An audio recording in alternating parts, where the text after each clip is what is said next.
Good afternoon, everyone, and thank you for joining us for our Preparing for Year-End in CDM Plus Discover webinar. Today, we'll be hearing from our support manager, Sherry Snedden, and myself, Julianne Manning, the product specialist here at Saran, to discuss valuable resources to help you as you navigate through the year-end season. Helping us today, we have Alex Clay, our CEO, Jennifer Nelson, our support engineer, Chris Widener, our marketing specialist, and Eli Turner, our sales specialist. As we prepare for year end, we're going to talk about different resources that are available to you to help you through this process. We're going to talk about how you can prep your contribution records so you can send out those contribution statements. We're going to talk about pledges, how you can prep your 1099s, how you can prep employee records and your W-2s, how to get help in January, and then we will end today's session with a question and answer time. One of the things we wanted to point out here today are these three different types of resources. So emails. We send out emails about every 2 weeks, and these are intentional emails that we send thinking through what your likely next step is in this whole year-end journey. So they will contain helpful tips and tricks with links that will provide you with step-by-step instructions. Most of the time, these emails will steer you to our January survival guide. If you go to our Help Center, you have two options. You can either do the red or kind of the tealish color. Most of you here today are going to want to choose the full CDM Plus suite button. And at the very top, one of our featured items is our January survival guide. You can also access it year round by just kind of scrolling down. It's always here available to you. So if you ever want to get a head start, you always have those options. But if you click on January survival guide, several different articles and sections for you to kind of peruse through. But if you click on the year-end checklist option, here you can see there's a year-end checklist PDF that you can click on it and you can download it to your computer. So if you're a person who likes to kind of mark things off as they go, then you definitely have that option. As you scroll through here, you can see we kind of broken this up between what month it is, what program it is, the tasks that you may want to do, and then there's some helpful support links that kind of will walk you through each step of that specific task. So we have things here that you want to kind of consider for December, January, for the go time, that go month of January, and then kind of wrapping up the season in January and February. So definitely take a look at that. As you're kind of going through the process here, definitely a great resource. Keep in mind that these tasks are specific to those year-end tasks, so they don't necessarily include your traditional monthly tasks that you may be doing. These are things that are specific to year-end, so you'll still get to do those monthly tasks on top of year-end tasks, but this will kind of help steer you for those tasks here at the end. Another great resource for you are our support technicians themselves. We have support technicians who have been with Saran for 9+ years, and they understand your needs and the best way to use CDM Plus tools to meet your year-end need. And Sherry will be talking a little later today about the best ways to get in touch with our support team. So definitely use them. They're a very valuable resource. They've been there, they understand what you're going through, and they can help you out for sure. All right, as we kind of think through, one of the fun parts about year-end are those contribution statements. But before you produce your contribution statements, we want to think, how can we prep our records to make sure that everything is ready to go when we're ready to generate those contribution statements? The first thing you want to do is make sure you have processed all of your pending transactions. This way you can confirm that all the contributions are recorded correctly, and these contributions will show on your statements and on your reports. Another thing you're going to want to do is to review your given unit records to make sure you do not have any duplicates. If you do have duplicates, then your users may end up getting two different statements. So you definitely want to kind of go through that process.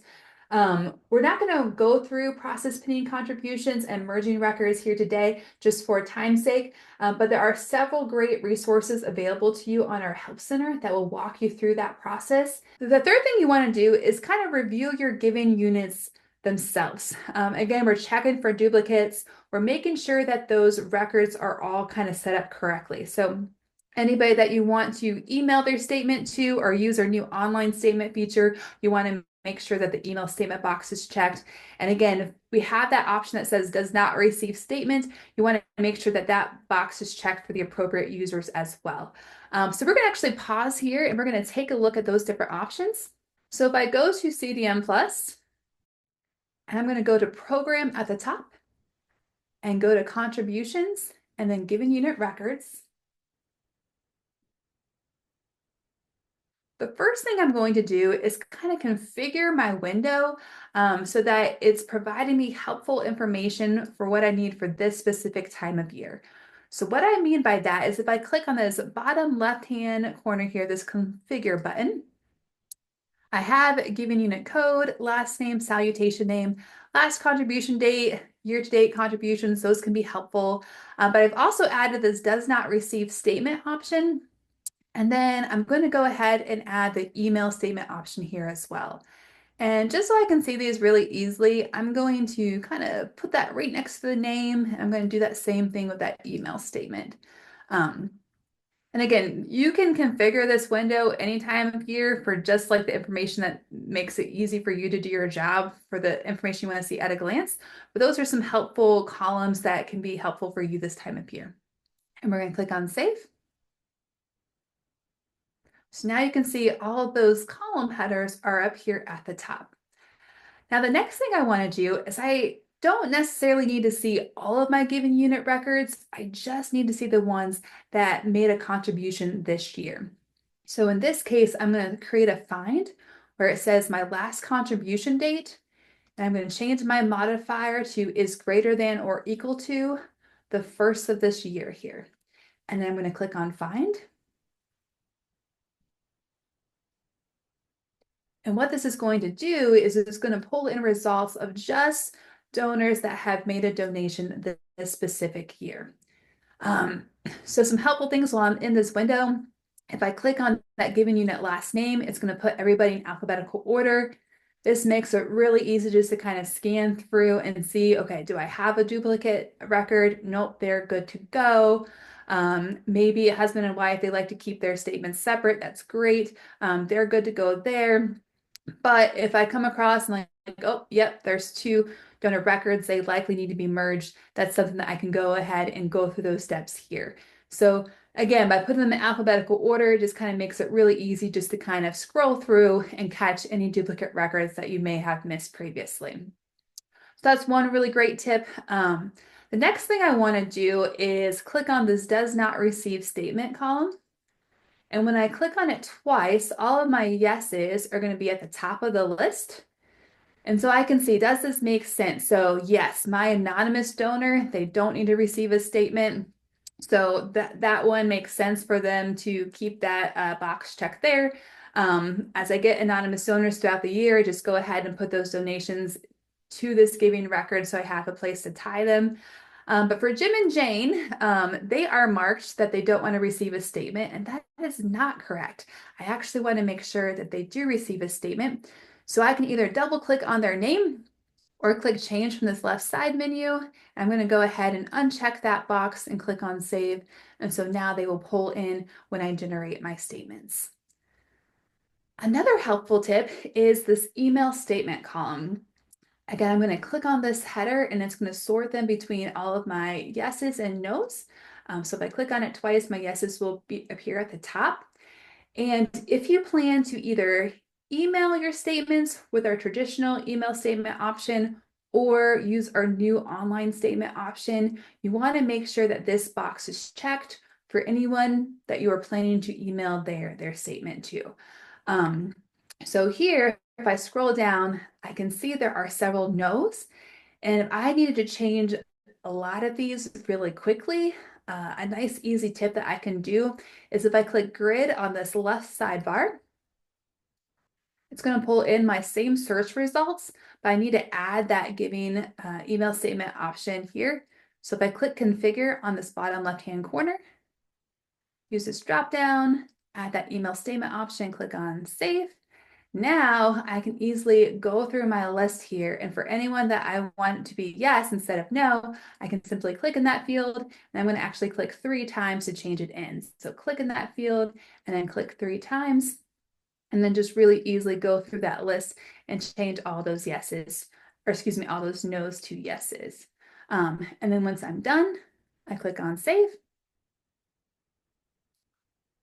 So that's just a really easy way just to kind of go through and make all those changes. And now that that box is appropriately marked for anybody that I want to email their statement to. So really great. Headers, definitely an easy way just to easily sort your information, kind of makes it easy to find the information that you're looking for. And then you can go in and make any changes that you need to make sure that the records are pulling in as you hope. Now in CDM Plus, there are 3 different options to send statements to your donors, and you know your givers best. So you know the best way to provide a statement to your donors. And in CDM Plus, you can either use our print contribution statement option. This is kind of that traditional way. There are some lots of customization options here, but with this option, you're going to actually print out your statements and you're going to either mail or hand the physical copy of your statement to your donors.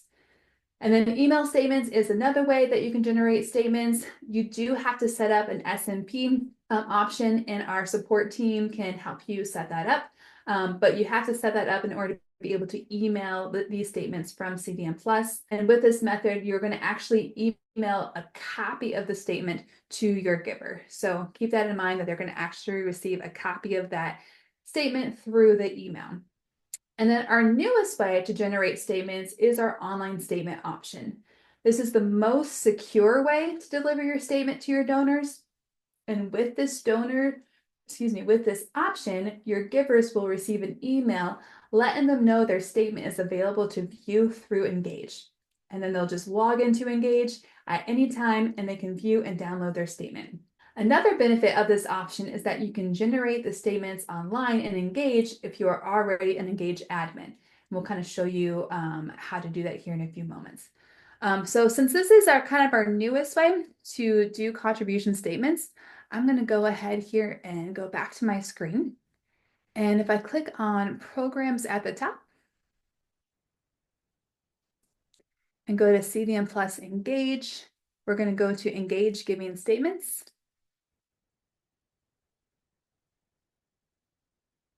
If ever asks you to log in when you're already in CDM Plus, you just close out of that box, go to Program again, and then we're going to go back to Engage Giving Statements. So this is one way you can get to that screen, but as I mentioned, if you are an Engage admin and you log in,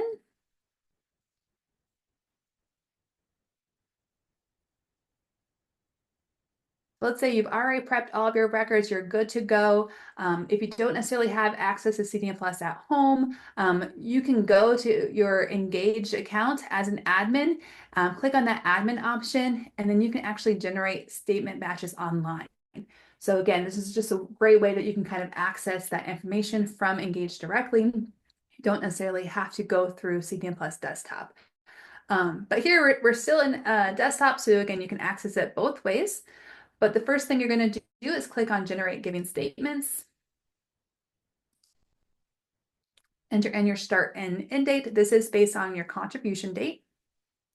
If you'd like, you can enter in a memo. This is a great place to say thank you to your donors, or you can say something like, goods or services were received in exchange for this donation. Then if we scroll down a little bit to the bottom, we have a choice. Do we want to generate a statement for all given units? Do we want to generate a statement for just a single given unit? And this way I can search by code, I can search by name, or just use the drop down itself to kind of find the given unit that I need. If I wanted to just deliver this to a range of given units, then again, I have that same drop down option. I can search by code, I can search by last name, or just use those drop down options itself. But for today's example, we're going to go ahead and generate this for all given units. And then we're going to click on Generate Batch. All right. And now we're taken to our batch details page here. So we can see a list of all of our donors and their total contribution amount for the year. And at this point, they are unpublished. And so what this means is that they're generated, but if you went through here and you were like, oh, wait, that doesn't seem right, you can always go back and make changes if you'd want to. But what we're going to do is we're going to go ahead and publish these statements, and you can choose to publish all unpublished by using this green button here, or if you just want to publish just a specific donor, so we can click on this drop down and we can choose to publish just that specific donor. What does it mean for the statement to be published? It simply means that that giver can log into their Engage account and they can see and access that statement. So as soon as you publish this statement, they could view it and engage if they wanted to. So we're going to go ahead and click on Publish All Unpublished. We get a pop-up asking us, are we sure we want to publish these? We're going to say yes. We get a confirmation statement. Yes, these are published, and we click on OK. And now you can see that that status now says published. If we notice that, hey, we made an error, you can always go ahead and retract unpublished. That just means that it's no longer visible to your donors in Engage. And if you just need to retract just a specific statement, then you have that option underneath this dropdown. You would just click on retract. So mistakes happen, we all get it. So we have a couple of different ways that you can kind of backpedal if need to. So at this point, all the statements are published, so donors could go into Engage and see it, but we want to kind of send an email to donors to let them know that their statement is available through Engage. And so we can do this by emailing all published. But before you do that, it's good to take a look at all of your donors and just to make sure that you don't have any alerts, that everything is filled out as it should be. So here we can see for Mr. and Mrs. William Bryant, we have this red exclamation mark here. And what that means is that that email statement box is not checked on their account. So I can close out of this. I can go back to my given unit records. I can either set up a find to look for them specifically. I'm just going to use this one for right now. Put them in alphabetical order and go ahead and find them since they're kind of at the top of that list there. And as you can see, that email statement box is not checked. So I'll double click to put this in change mode, check that email statement box and click on save. And now when I go back to view my, my statements, I'm going to go to Program, CDM Plus Engage, Engage Giving Statements. I'm going to click on Details for the batch I just generated. Now when I go to their name, I no longer see that exclamation mark onto that email. So I know that they're good to go to receive that email.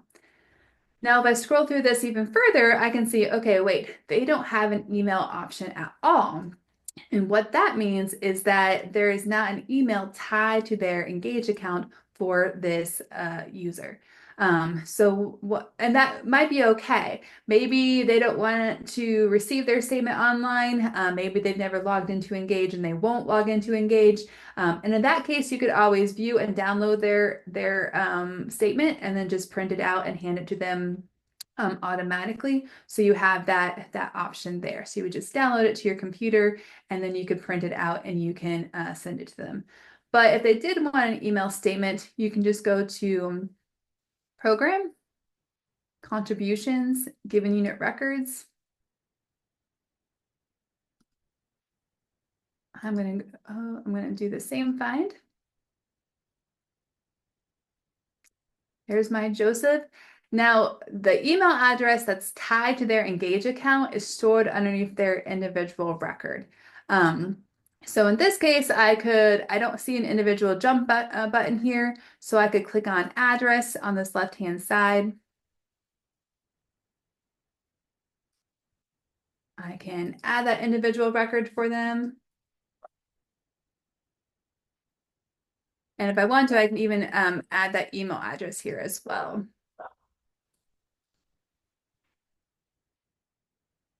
And we're going to assign that to Joe and click on save. All right. And now if I can see that individual jump button, so I click on individual. And we can create that account if you want to. So that way Joe knows that's where he can go to get that online statement option.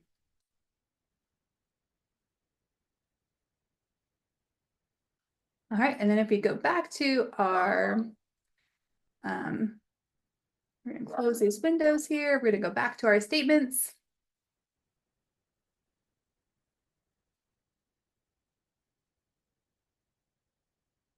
And from this detail page, if you look at Joe, we're going to see that now, now he has an email, but then we'd have to go in and we'd have to check that email statement box if we were going to send it that way. So, but that's kind of how you can kind of take care of those alerts and make sure that there's an email address tied to these givers.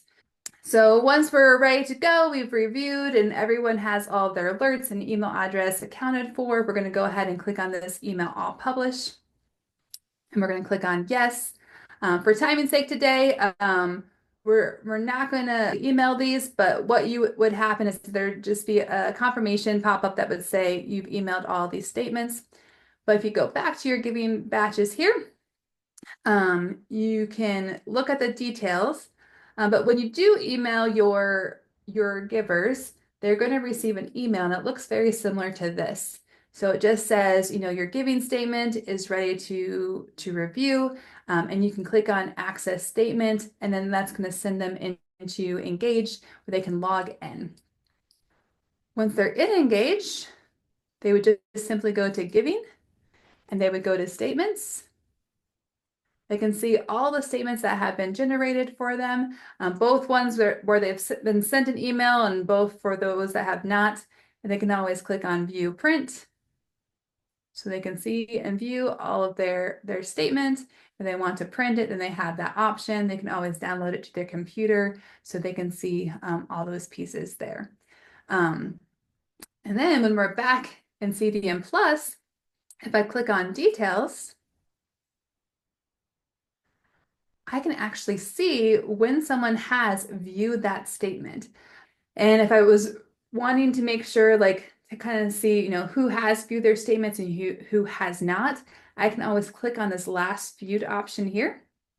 If I click it twice, it's going to bring all the viewed at the top. So then it will easily sort out who has viewed their statement and who has not viewed their statement. So if I wanted to really make sure that someone has viewed it, then I could look here. If someone said, hey, I never received that statement, but they viewed it, then you kind of have that information to go off and you can kind of help and assist them that way. But a great option there. So really the online giving statement option, it allows for lots of different flexibility. It's really easy to use online.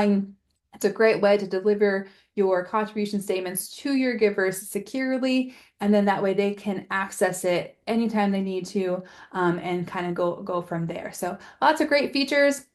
If ever you have any questions about online statements itself, in our January survival guide, it kind of will walk you through all those different steps there. If you want to learn more about the online statement options, or of course about how to print and email statements as well. So, all right, and then without further ado, Sherry is now going to talk to you a little bit about how to manage your pledges at the end of the year. Sherry? Thank you, Julianne. I'm going to talk about the last few things on our list. We're going to talk about pledges and 1099s and W-2s, oh my, right? All the things. So what we're going to do is we're going to start with pledges, and we just have to get ready for 2025. So, because a lot of you are starting your pledge drives now, maybe have already begun. And so we need to make a few changes in the system to get the system ready to receive those 2025 pledges while still accepting 2024. So I'm going to go over the items. They're in no real particular order other than this first one. You want to create your giving fund first. But the others, I'm just going to talk about them. It's not in a step, 1, 2, 3, 4, 5 kind of thing. All right. So the first thing we're going to do is we're going to create a giving fund for 25. So we're going to do that by going to Program, Contributions, Giving Funds. And a lot of this, I'm sure that you know. So we're going to hit it pretty fast rather than, in great detail. So you basically are going to use whatever option that you use in the past, right? So in our case, for our database, we use general fund. You might use pledge fund. You might use tithe fund, and then the year. We use general fund for our test. So we're going to say add here at the bottom. We're going to go ahead and add in general fund 2025. Oops.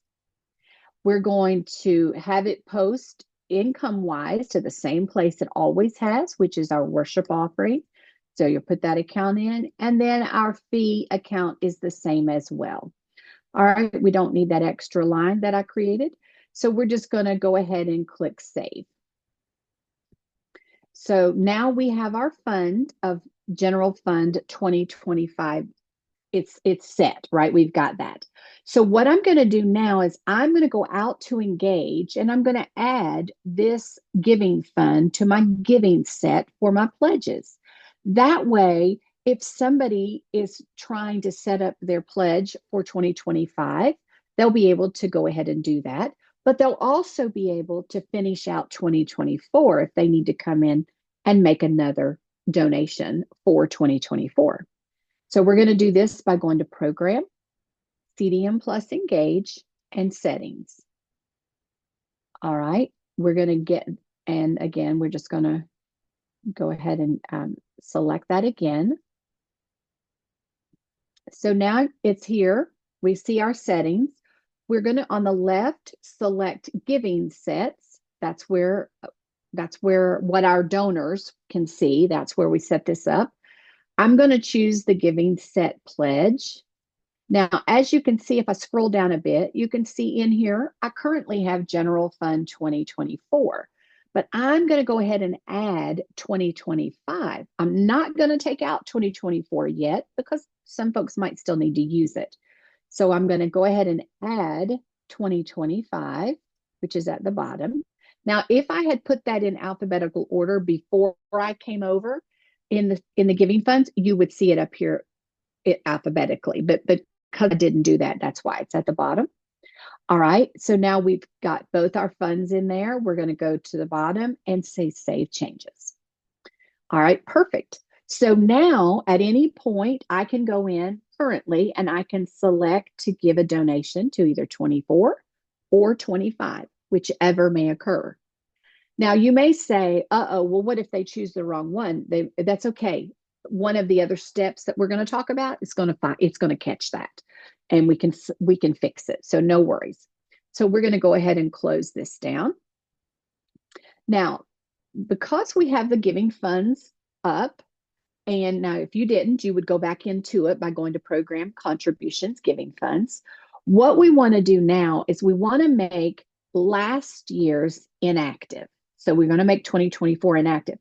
But please note, you only want to make this inactive when you're really done with it. So that's probably going to be 1st of January, right? After you make those final postings for 2024. Don't make it inactive until you've done that. But let's say we're at that point and we're ready to really make it inactive. So I'm going to choose right here in the inactive column on General Fund. I'm just simply going to select it. And then I'm going to save it in the lower right corner. Now watch what happens. Oh, it pops up and says, okay, I'm going to make this inactive. However, you need to know you've got some recurring donations out there using General Fund 2024. And would you like me to show them to you? And to that, we'll say, yes, we actually would like you to show them to us. You click yes. It's going to bring up the next window, and it'll show you at the top, in this top half, it's going to show you all of the folks in your system that have a recurring donation, an active recurring donation that is set with a giving fund of 2024. Now, for the purpose of this example, I only have one, but you could have one to 100, right? Just depends on how many folks you have. So in this case, all that we're going to do is we're going to roll over here, just arrow over to our Engage tab. To change it, we're going to simply click on it. Once it comes up, we'll click Scheduled Gifts. And we're going to go here to our scheduled gift. We're going to hit Edit. And then we'll just select by clicking here, we would select the appropriate fund. That's how you change them. One at a time, easy peasy.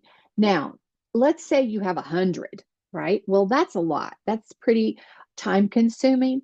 If you happen to fall into that category, let us know. Call support, reach out to support, and let us see if we have an option that we can help you with that. I can't make any promises, but we definitely will take a look at it and see if there's anything we can do to help. But in the interim, if you have just a few, just go ahead and change them this way. It's not difficult. Okay. Last but not least, and again, no particular order, we need to set up a new pledge record.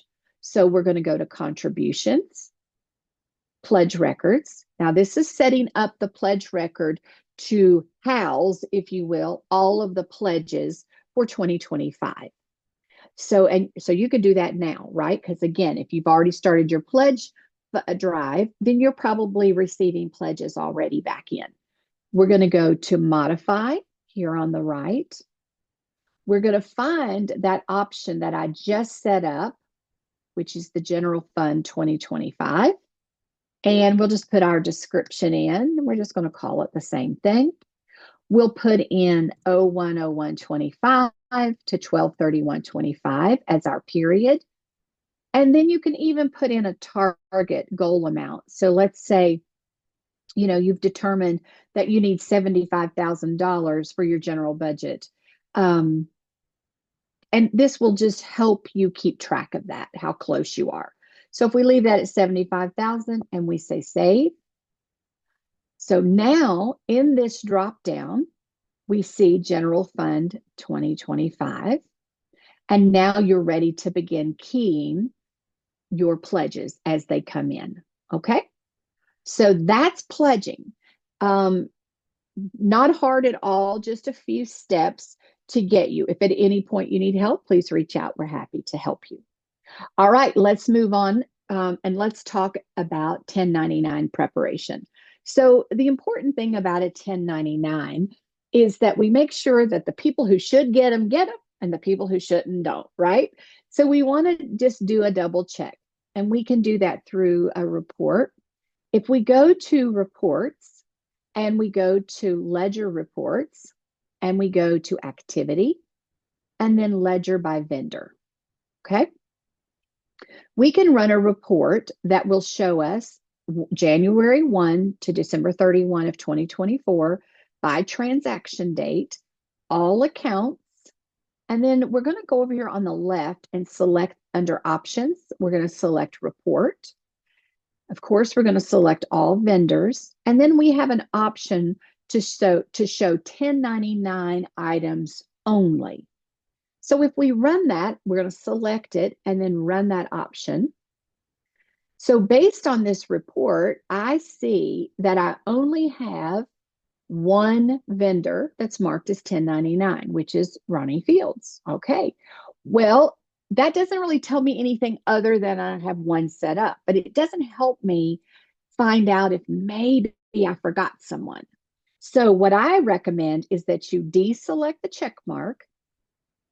You could go ahead and print this out, deselect that check mark, and then let's refresh.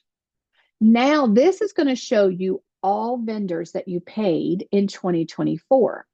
So it'll allow you to then take a look at them and say, okay, yep, I agree. No, do any of these vendors need a 1099, or do I think they might need a 1099? And then you can begin to look. Well, let's say that in my review of this information, I'm like, oh goodness, Tom Berry, he should he should be a 1099. So now I need to make that change. How do I do it? Right. So the obviously first thing I got to do is make him a 1099 vendor. So if I go to payables, program payables vendor, and then I'm going to choose Barry, which I already had this set up from previous. I'm going to vendor name contains Barry, and I'm going to find. Well, we can see Tom Barry in the lower right. He is not set up as a 1099 employee. So we'll change. I'm going to set him up. I'll make up a a social security number, an ID number. And then I'm going to also click on 1099 setup here on this tab. And all I'm going to do is confirm that I've got the right payer. Where this really could, you may want to just double check it is if you have multiple payers for some reason. But in this case, you can see we have two, but this is the one I want to use. All right. And that's it. That's all you have to do to set up somebody for 1099. Now, that's how we set them up as a 1099 employee, put the information but we've got to change any payments he made because when we made those payments, he wasn't being paid under 1099. So we're just going to simply click on payments. And as we can see, we only paid him one time in 24. And if you look over here, you can see this asterisk says means it's a 1099 item. Well, this is not a 1099 item. There's no asterisk. Well, all we have to do to change that is let's click on change on the left. And then we'll just simply double click that line. And now we have an asterisk and we're going to save. And now that it has that asterisk, it's going to show up on a 1099. So we'll come back over here. Now I'm going to rerun my report, 1099 items only, and refresh. And there we have, now we have Tom Barry. Okay. Now the reverse of that is true as well. Let's say you reviewed Ronnie and you said, oh, wait a minute. This $500 item here should not be on his 1099. You'll do the same thing. Go to vendor, look at your payment, and then double click on the item you don't want to include. So it works the same to either add it or take it away. All right, that's how you'll be able to check your 1099s and make sure that you are catching any variances that might be there. Okay. Let's talk about W-2s for a second. There's really not a lot you can do it with your W-2s other than just do a review, right? Review your employee records. We're going to make sure if we come up to employee records, we're going to look at the addresses. We're going to look at the social security number. We're going to look to make sure if you have more than one payer that you've selected the correct payer that's been paying. The only other thing that you're going to do is you want to make sure that if you have any corrections, like maybe something's happened along the way, you haven't reached out to support, but if you need to add something with maybe your clergy, your pastor, if there's something you need to help for us to help change allowances or things like that, then of course reach out to support, and now's the time to start making those corrections. And that's really about all you can do to prepare for W-2 because you've been paying them all along. So if anything was off, probably it would have been brought to your attention. Now, I do want to back up for just a second and tell you one thing about those 1099s.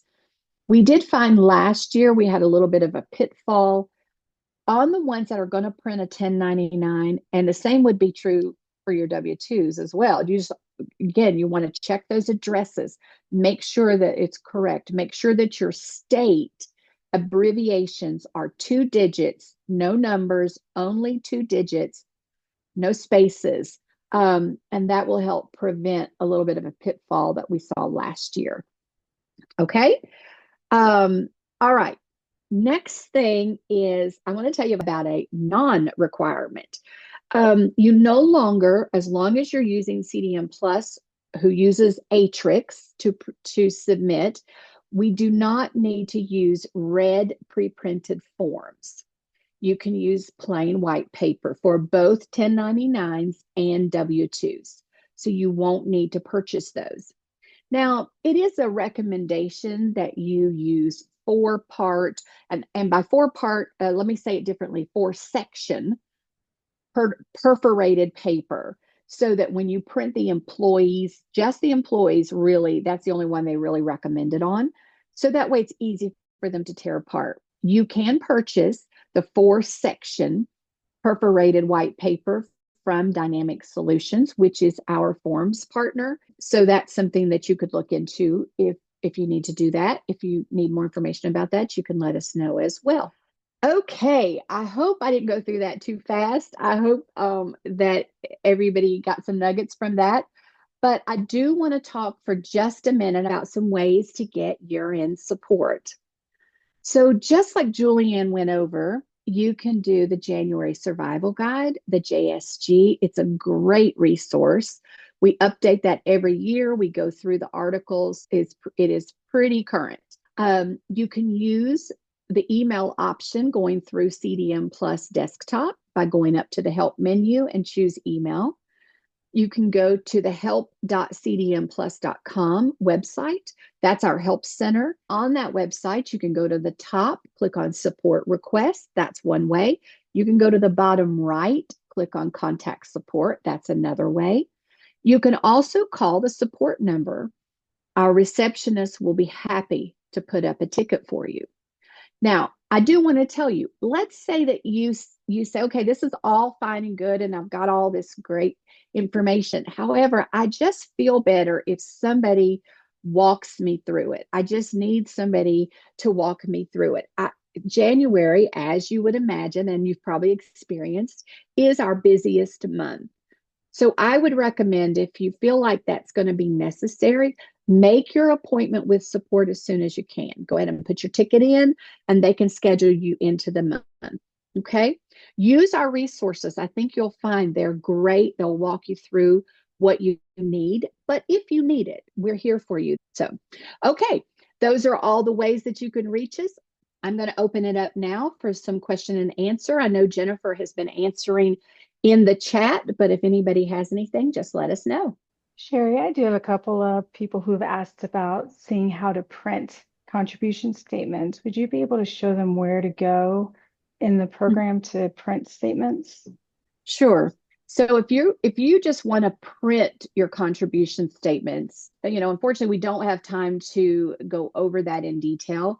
But if you go up to reports, contribution reports, and then you come to statements, and then you can go right here to contribution statements, and that will allow you to set up your statements to print them. And the same thing is true, right? You would come in, you would select, if I'm going to choose, if I'm doing my contributions, I'm going to choose January 1, 24 to 12/31, 24. I'm going to do it by contribution date. And then I'm going to select all funds, all events, all payment types, because we want everything included, right? And that gets you started. And then, of course, you will want to make sure that you have your message on there. That's just what prints at the bottom. This shows you how your report is going to lay out when you print it.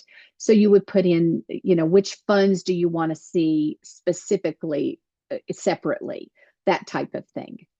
But we absolutely can walk you through, if you need someone to walk you through specifically how to do contribution printed statements, then just let us know. We're happy to do that for you, because there's some options, but it's really not hard, and you'll be done in no time. All right. Thank you guys so much for joining us today. And thank you for a great 2024 for our webinar series. And we'll be back in 25. So keep a lookout for that. But thank you guys so much, and have a great day.